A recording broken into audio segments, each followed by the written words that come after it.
দেখেন নির্বাচন তৎক্ষণাৎ অগ্রাধিকার না, তাহলে আমাদের অগ্রাধিকারটা কি? মিনিমাম সংস্কার বা একটা যেটা উনি বলেছেন যে মৌলিক ভিত্তি সংস্কারের।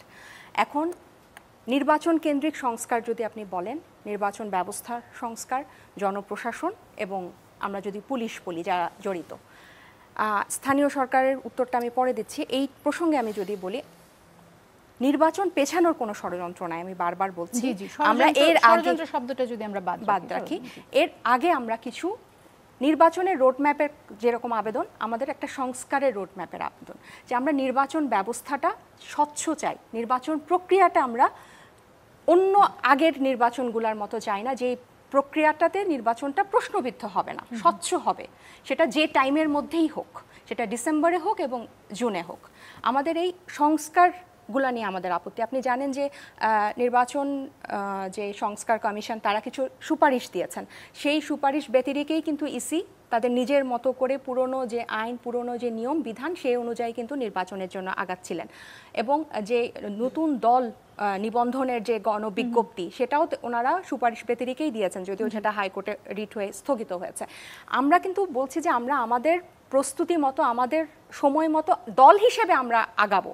এখানে আমাদের 2025-এর নির্বাচন বা 2026-এর নির্বাচনকে টার্গেট করে রাজনৈতিক দল আত্মপ্রকাশ করেন। আমরা একটা লম্বা সফরের জন্য একটা বড় স্বপ্ন নিয়ে কিন্তু এই গণঅভ্যুত্থানের পর একটা রাজনৈতিক দল এসেছে, কিন্তু আমরা এই নির্বাচন ব্যবস্থাটার পরিবর্তন চাই। এবং এটার জন্য যে মিনিমাম সংস্কার, আপনি নির্বাচনের তারিখ নিয়ে কথা বলছেন, আমরা চাই তার আগে আপনি সংস্কারের এই কয়েকটা স্পেসিফিক বিষয় নিয়ে আপনি দেখেন।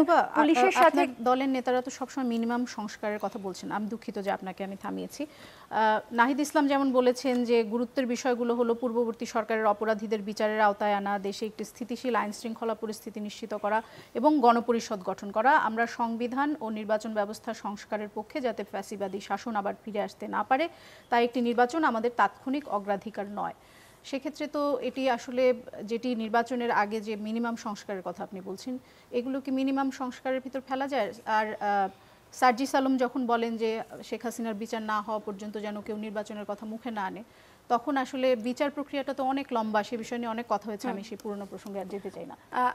তার আগে যে আপনি বললেন যে স্থানীয় সরকার নির্বাচন, আমি ওটার জন্য এক লাইন বলে তারপর এটাতে আসছি। স্থানীয় সরকার নির্বাচন, এই যে স্বচ্ছতার প্রশ্ন আসছে, হ্যাঁ, ওনারা কিন্তু বলছেন যে স্থানীয়টা দলীয় নির্বাচিত দলীয় যে আসবে তার অধীনে হবে। আমরা বলছি যে যদি এই ইসি যদি স্বচ্ছতা হয়, সেটার একটা পরীক্ষা হয়ে যায়। কিছু কিছু স্থানীয় নির্বাচন যদি অ্যাটলিস্ট কিছু কিছু যদি আগে হয়, তাহলে তাদের স্বচ্ছতা নিরপেক্ষতাটা পরীক্ষিত হবে।